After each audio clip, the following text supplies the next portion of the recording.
Hello viewers, இன்றைக்கி நம்ம பார்க்கக்கூடியது boyfriend on demand episode number 4. ஹீரோயினுக்கு ஒரு மெசேஜ் வருது. அது ஏஐ வேர்ல்டில் இருக்க பாய் ஃப்ரெண்ட் கூட மீட் பண்ணிங்களா, அவங்களுக்கு எவ்வளோ ரேட்டிங் போடுவீங்க அப்படின்னு சொல்லிட்டு இவங்க 5 ஸ்டார் அப்படின்னு சொல்லிட்டு போட்டு விட்டுருக்காங்க. அப்படியே இவங்க கம்பெனிக்கு போகிறாங்க. கம்பெனியில் மீட்டிங் நடக்குது. இவங்க ஜாயின் பண்ணிவிட்டு அதுக்கப்புறம் அந்த இடத்த விட்டு கிளம்புறாங்க. இவங்களும் பார்க்கும் நடந்து போயிட்டுருக்காங்க. அப்புறம் இவங்க 2 பேரும் தனித்தனியாக காரில் கிளம்பி போயிடுறாங்க. அவங்க வீட்டுக்கு போய் ரீச் ஆகிடுறாங்க. ரீச் ஆனதுக்கு உடனே இவங்க ரிலீஸ் பண்ண அந்த வெப் சீரிஸ்க்கு வந்து எவ்வளோ ரேட்டிங்லாம் வந்திருக்கு அப்படின்லாம் பார்த்துட்ருக்காங்க. அப்போ இவங்களோட ஃப்ரெண்டு வந்து கால் பண்ணி மாலுக்கு கூப்பிடுறாங்க. இவங்களும் அந்த இடத்துக்கு கிளம்பி போயிடுறாங்க. ஏஐ ப்ராடக்ட் வந்து என்ன ஆகுதுன்னா நல்லா சேல் ஆகிட்டுருக்கு. அங்கே எல்லா பொண்ணுங்களும் அது அதிகமாக வாங்கிட்டு போயிட்டுருக்கிறத இவங்க பார்த்துட்ருக்காங்க. ஃப்ரெண்டு எங்கே இருக்கா அப்படின்னு கேட்டுட்டு ஃப்ரெண்ட் இடத்துக்கு போயிடுறாங்க. ஃப்ரெண்ட் இடத்துக்கு போனோம்னா அங்கே ஒரு பையன் உட்காந்துட்ருக்கான். அந்த பையன் என்ன பண்ணுறான்னா நம்ம ஹீரோயினையை கரெக்ட் பண்ணுறாரு. கரெக்ட் பண்ண இவங்க என்ன பண்ணுறாங்கன்னா நோ அப்படின்னு சொல்லிட்டு வந்துடுறாங்க அந்த இடத்த விட்டு. அதோடு இவங்க என்ன பண்ணுறாங்கன்னா தனியாக உட்காந்து ட்ரிங்க்ஸ் அடிச்சுட்டு இவங்க வீட்டுக்கு போயிடுறாங்க. வீட்டுக்கு போயிட்டு என்ன பண்ணுறாங்கன்னா அந்த ஏஐ வேர்ல்டு உலக போகிறதுக்கு திருப்பிக்கு பே பண்ணுறாங்க. இப்போ எப்படி பே பண்ணுறாங்கன்னா ராயலுக்கு பே பண்ணிடுறாங்க. ரொம்ப அதிகமாக காசு கொடுத்து பே பண்ண வாசி செம்ம சூப்பராக இருக்குது. அதில் வந்து இவங்களுக்கு ட்ரெஸ்ஸு, காஸ்மெட்டிக்ஸ் எல்லாமே அதில் வந்துடுது. இப்போ இவங்க என்ன கேரக்டரில் இருக்காங்கன்னா ஏரோஸ்டர் கேரக்டரில் இருக்காங்க ஏர்லைன்ஸில். அந்த ஏர்லைன்ஸ் வந்து என்ன ஆகுதுன்னா இப்போ ஹைஜாக் பண்ணுற மாதிரி காட்டுறாங்க.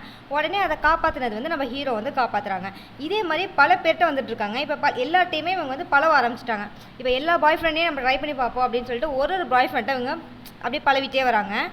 ஒரு ஆள் லாயர், ஒரு ஆள் டாக்டரு, ஒரு பண்ணிவிட்டு இவங்க என்ன பண்ணுறாங்க லாக் அவுட் பண்ணிட்டு வந்துடுறாங்க. திருப்பிக்கும் போய் பார்க்குறாங்க இன்னும் யாரெல்லாம் இருக்காட்டு. கொஞ்சம் சில பேர் இருக்காங்க. இவங்க திருப்பிக்கு என்ன பண்ணுறாங்கன்னா திருப்பிக்கும் ஏஐ வேர்ல்டு உலக போயிட்டு பாய் ஃப்ரெண்ட் கூட போய் கொஞ்சம் நேரம் இருந்துட்டு அப்புறம் லாக் அவுட் பண்ணிட்டு திருப்பிக்கும் நார்மல் லைஃப்பில் இவங்க கம்பெனிக்கு போயிடுறாங்க. கம்பெனிக்கு போய்ட்டு கொஞ்சம் நேரம் மீட்டிங்லாம் முடிச்சுட்டு நீங்கள் அப்லோட் பண்ணணும். அது வேலையாக இருக்கும்போது பார்க்கு கூட உட்காந்து கொஞ்சம் நேரம் பேசிட்டு இவங்க வந்து அதை வந்து அப்லோட் பண்ணிவிட்டு வந்துடுறாங்க. அப்லோட் பண்ணும்போது இவங்க என்ன பண்ணிடுறாங்கன்னா ஒரு சின்ன மிஸ்டேக் பண்ணிடுறாங்க. இவங்க பையனை நான் தேட போகிறேன் அப்படிங்கிற மாதிரி என்ன பண்ணுறாங்க ஒரு கண்டென்ட் கொடுத்து அந்த ஃபோட்டோலாம் அப்லோட் பண்ணிடுறாங்க. அப்லோட் பண்ணதோட அவங்களுக்கு கமெண்ட்ஸ்லாம் வருது. ஐயோ என்ன தப்பு பண்ணிட்டோமேன்னு சொல்லிட்டு உங்கள் சாரும் கூப்பிட்டு என்ன இதெல்லாம் அப்படி பண்ணி வச்சிருக்க அப்படின்லாம் கேட்குறாங்க. உடனே இந்த ஏஐ வேர்ல்டில் வந்து க்ரியேட் பண்ணாங்கல்ல அவங்களுக்கும் இந்த மெசேஜ் பண்ணி சொல்கிறாங்க இந்த மாதிரி ஆயிடுச்சு அப்படின்னு. இவங்க கமெண்ட்ஸ்லாம் இவங்களும் படித்து பார்க்குறாங்க. அச்சோ என்ன இப்படி ஆயிடுச்சு அப்படின்னு. சரி ஓகே ஒன்றும் பிரச்சனை இல்லை வீடு அப்படின்னு சொல்லிட்டு நார்மல் பண்ணிடுறாங்க. அவங்களே நார்மலாக ஆகிட்டு இவங்க என்ன பண்ணுறாங்க திருப்பிக்கு ஏஐ வேர்ல்டு உலக போகிறாங்க. ஏஐ வேர்ல்டு உலக போகும்போது இவங்களுக்கு என்ன ஆகுதுன்னா யங் ஹோக்கு வந்து கண்டினியூ பண்ணுறதுக்கு வாய்ப்பு கிடைக்கிது. இவங்க திருப்பிக்கும் அதை கண்டினியூ பண்ண போகிறாங்க.